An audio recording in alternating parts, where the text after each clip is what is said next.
Hello everyone, welcome to my YouTube channel. Today I will talk about acute pancreatitis. Our learning objectives are causes, symptoms and signs, complications, laboratory studies, imaging, treatment and prognosis. Acute pancreatitis is a rare disorder which consists of acute pancreatic inflammation with variable involvement of local tissue and remote organ system. Now the causes of acute pancreatitis. These include blunt abdominal trauma, for example road traffic accident, and viral infection, for example mumps, hepatitis A and Coxsackie-B virus. Other causes include multi-system diseases like SLE, Kawasaki disease, hemolytic uremic syndrome, inflammatory bowel disease, cystic fibrosis, glycogen storage disease, hyperlipidemia, hyperparathyroidism, Henoch-Schönlein-Purpura, Reye's syndrome, organic acidopathies, or chronic renal failure. Certain drugs and toxins may also cause acute pancreatitis like thiopurines, metronidazole, cytotoxic drugs, thiazide and valproic acid. Pancreatic duct obstruction, for example due to cystic fibrosis, choledochal cyst, tumors of the duodenum, pancreas divisum and ascariasis are also responsible for acute pancreatitis. Now, it may occur during rapid refeeding in case of malnutrition. Alcohol-induced pancreatitis should be considered in the teenage patient. Now, more than 20% cases are idiopathic. Now, the symptoms and signs of the acute pancreatitis.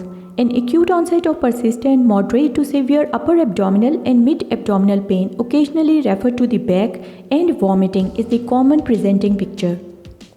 Abdomen is tender but not rigid, and bowel sounds are diminished, suggesting peritoneal irritation.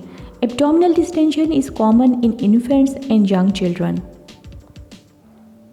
Jaundice is unusual, ascites may be noted, and a left-sided pleural effusion is present in some patients. Now, periumbilical and flank bruising indicate hemorrhagic pancreatitis. Now, I will discuss the complications. Early in the disease, these include shock, fluid and electrolyte disturbance, alias acute respiratory distress syndrome and hypocalcemic tetany. Hypervolemia is seen between the 3rd and 5th day, at which time renal tubular necrosis may occur. Gastrointestinal, neurological, musculoskeletal, hepatobiliary, dermatological and hematological system all may be involved, and this leads to multi-organ failure. In later stages, 5 to 20% of the patient develop a pseudocyst, and this is accompanied by recurrence of abdominal pain and rise in the serum amylase.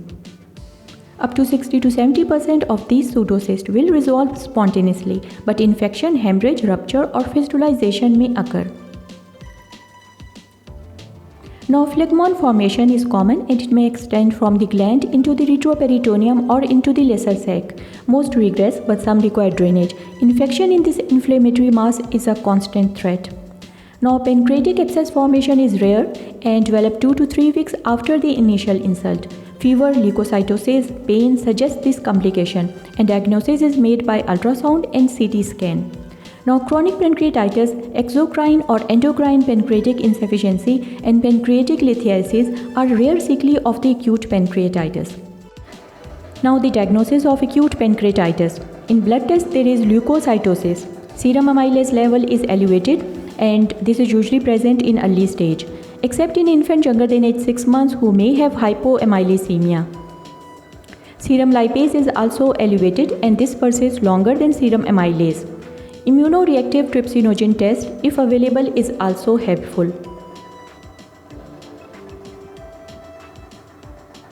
Erythrocyte sedimentation rate and C-reactive protein are usually elevated, and the liver function tests are deranged.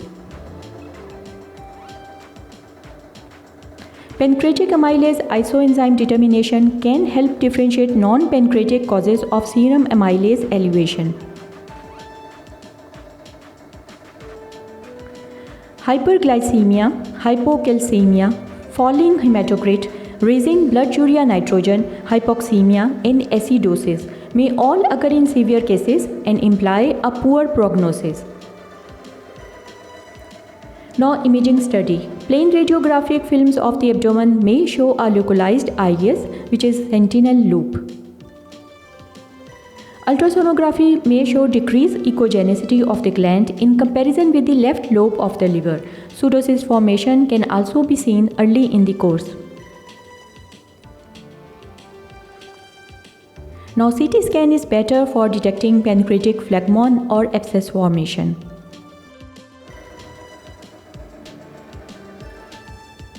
ERCP or MRCP may be useful in confirming patency of the main pancreatic duct in cases of abdominal trauma, in recurrent acute pancreatitis, or in revealing stones, ductal strictures, and pancreatic divisum.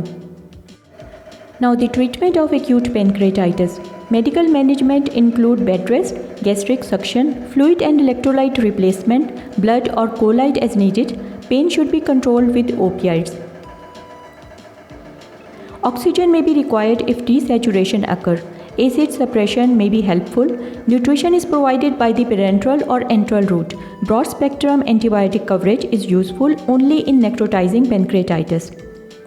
Drugs known to produce acute pancreatitis should be discontinued. In the surgical treatment, this is reserved for traumatic disruption of the gland, intraductal stones, other anatomic obstructive lesion, and unresolved or infected pseudocyst or abscesses. Early endoscopic decompression of the biliary system reduces the morbidity associated with pancreatitis, which is caused by obstruction of the common bile duct. And the prognosis of acute pancreatitis.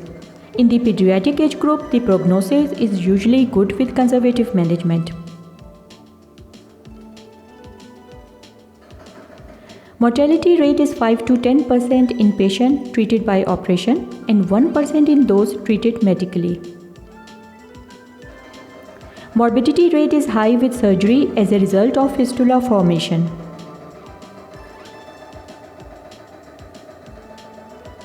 Thanks for watching this video. Please subscribe to my YouTube channel.